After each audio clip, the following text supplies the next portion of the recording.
My wife cheated on me. It's a long story, but help me decide what I should do. Traditional. I'm a cardiologist. I have my own practice, and I work long hours. We are well off, so she doesn't work. She's a stay-at-home wife. A very good one. Our house is always clean, there's always a meal for me when I get home, and she wakes up as early as I do and makes me breakfast. We constantly have time. Usually after I get home from work she jumps on me and kisses me as a welcome. She's always real happy when I get home from work.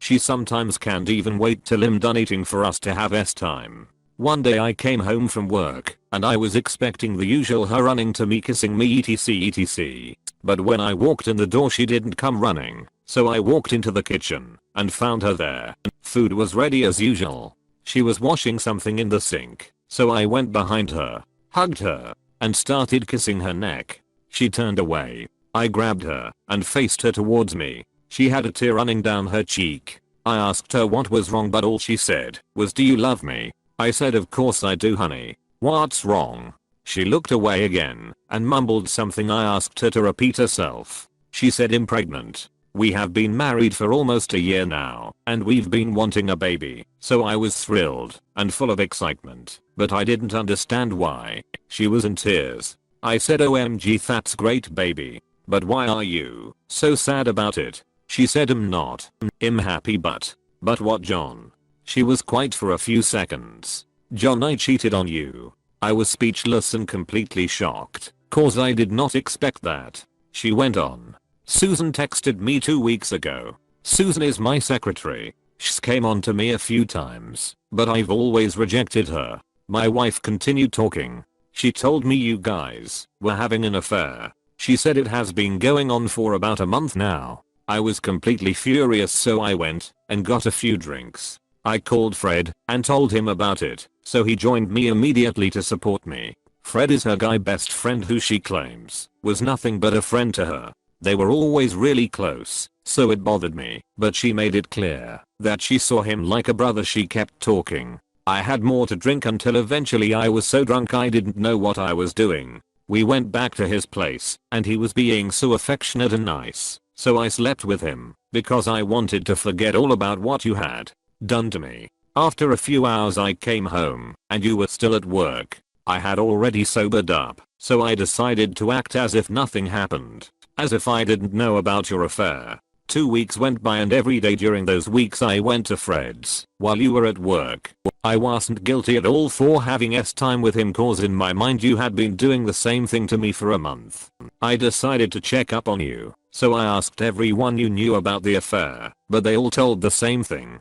That you weren't having one. That Susan was clearly trying to break us up.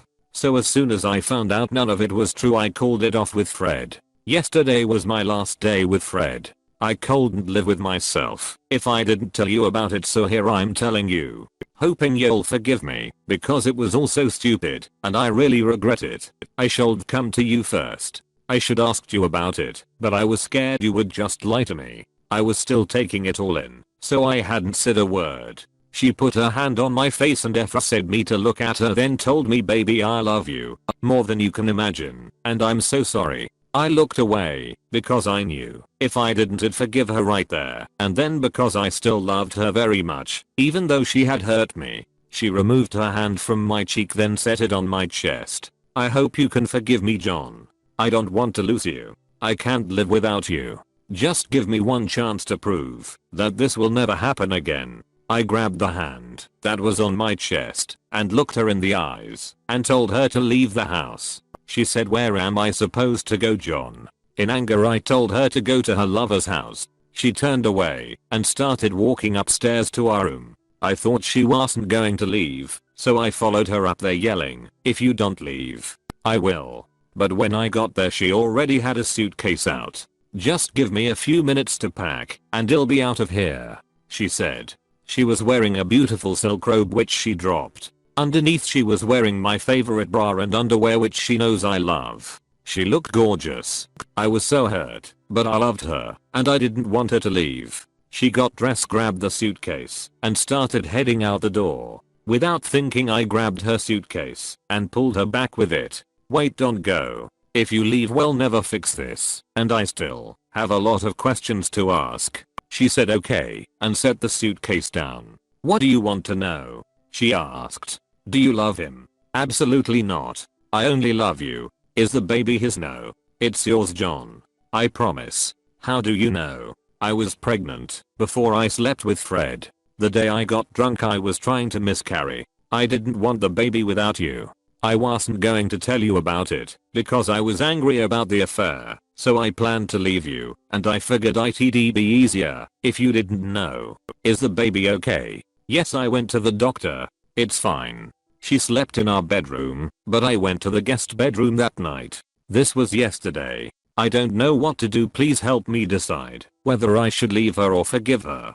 Update. It's been about a month now.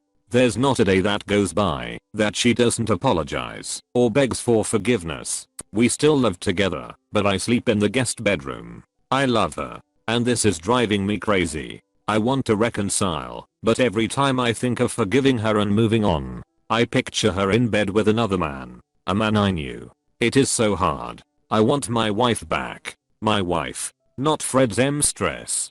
Redditor's reactions. Redditor 1.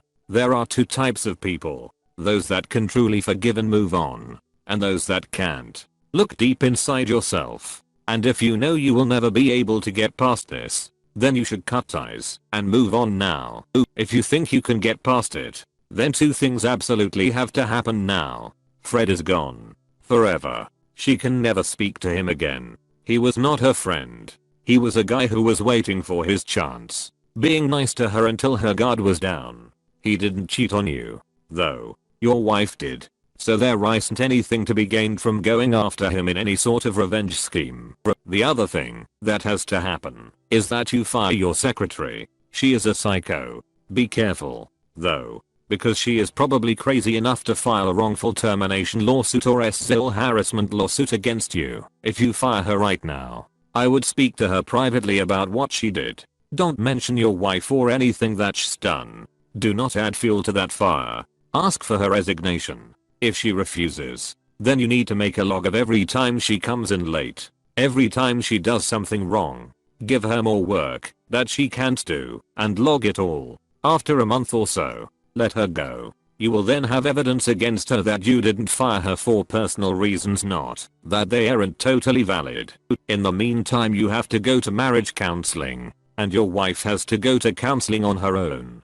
A normal, stable person won't so quickly react this way. Her not fixing her own issues will only make repeating this problem more likely down the line. Once you have a kid, then there is more to lose.